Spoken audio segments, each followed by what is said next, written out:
Hi, this is part 2 of chapter 3. This part is going to talk about punctuating the 4 types of sentences. The types of sentences are statements, questions, commands, and exclamations. Statements, as this says, they make assertions and end with periods. Questions are concluded by question marks. And commands end with periods or occasionally with exclamation points. I want to bring this one up because to find the subject for this sentence, who is being told to do something? Well, the subject is understood to be you in this particular instance. It's saying you check your email at least twice a day. So sometimes things will be implied in sentences, so you have to keep that in mind when looking for the subject.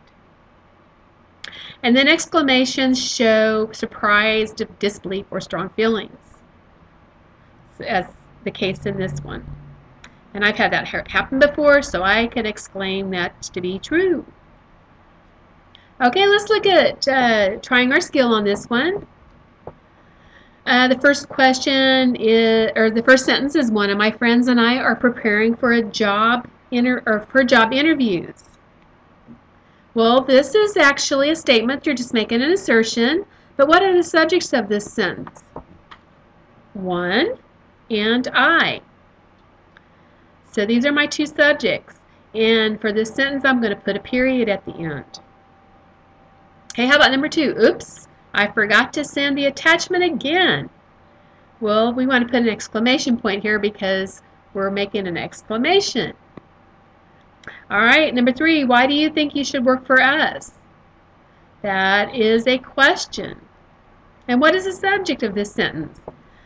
Questions are usually inverted in the inverted sentence or order. So sometimes to find the subject of the sentence, we need to turn the sentence around to put the subject before the verb. So to do that with this one,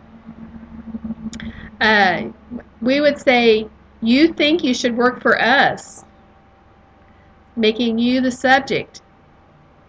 You and then think is the verb. So if we put it in this, if we turn the sentence around to take it out of the inverted order, we'll be able to find our subject a lot easier. And number 3, we would put a question mark at the end, obviously, because they're asking a question. Okay, then number 4 is prepare carefully by practicing questions and answers. What is the subject of this one? Well, it would be you. You prepare carefully by practicing questions and answers. This is actually a command, and we would end it with a period. And there's our answers if you forgot one of them. Okay, sentence faults. This is a topic that hits home with a lot of people because sometimes it's really hard when you're writing sentences to know when to punctuate and when to split them up. And we will be covering this a lot in a lot of detail because we want to become better writers and make our writing make sense, especially in the business world. This first example is a fragment. Because we have all come to depend on email, that's why we must find a solution. This actually shouldn't be 2 sentences. The first part of this is a dependent clause. It doesn't make sense. So we're going to have to do something here to fix it. To fix this, we could put a comma at the end of that dependent clause, and then notice that this second part, we must find a solution, is actually a sentence. So we could put a comma in here because we have a dependent and an independent clause, and repair it that way because it actually is one thought. A comma splice is a really, really big problem. You've created a comma splice when you've put 2 complete sentences joined and join them with a comma. This example, be smart about using email. It can ruin your life. These are two independent clauses. They could stand alone. So to fix this, we have a few ways. One of them is just to put a period at the end of email and have two sentences. We could also put a semicolon at the end of email and then the rest of it. We can connect two independent clauses this way. Or we could take out the punctuation and just put the word because in here to connect it all together as one complete thought. Run-on sentence. This is when two thoughts are run together. They also call them fused sentences. The example is, email was once delightful, now it causes stress. Well, we actually have email was once delightful. That's a complete thought or an independent clause. Now it causes stress is another independent clause. So we need to do something to separate these. We can't just have it all together. So we could actually put a period after delightful and have two different sentences. Or we could put the semicolon in to connect two independent clauses. Or we could put a conjunction, the conjunction but is what they used here, and put a comma before it to make it all into one sentence.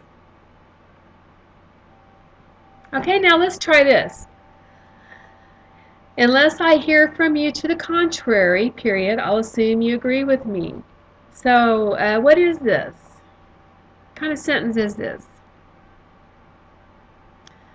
Well, this is actually a fragment. And so how could we fix this? One of the ways, okay, since unless I hear from you to the contrary, that's actually a dependent clause. I'll assume you agree with me is actually an independent clause. It can stand by itself. So we can put a comma between these two to fix that. Okay, the second one. No stock market prices were available. The market was closed for the holiday. What would this be? This is actually a comma splice. You'll notice that there are two independent clauses. So we really can't just separate them by putting a comma between them. We could put a semicolon in there to separate the two independent clauses, though. And we're going to be talking about semicolons in a later chapter. So we have remedied our comma splice by putting this semicolon in. Okay, the next one, the report that you said you should finish in the near future, it's still lying on your desk. Well, this is actually a fragment. And what's wrong with this?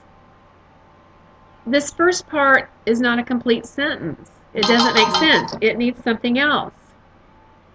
It's still lying on your desk is an independent clause. So to remedy this, we can change it to all one sentence.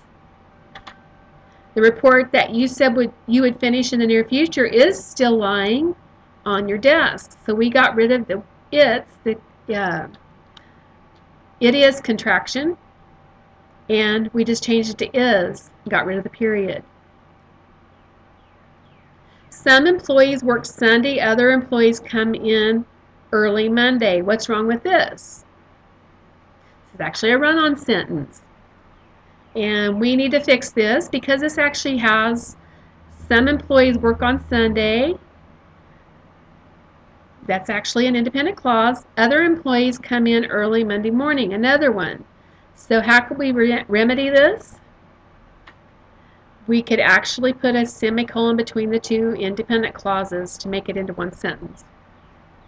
Okay, finally, first we enter database names, then we sort the file. What's wrong with this? This is a comma splice. We don't really need that comma there. But how could we remedy this? First, we enter names in the database. This is an independent clause, semicolon. Then we sort the file. This is also an independent clause, so we can separate these with a semicolon. We could also put leave the comma after names and put the conjunction and in here. That would remedy it. And if you can think of other ways, go ahead and do that. And we are done.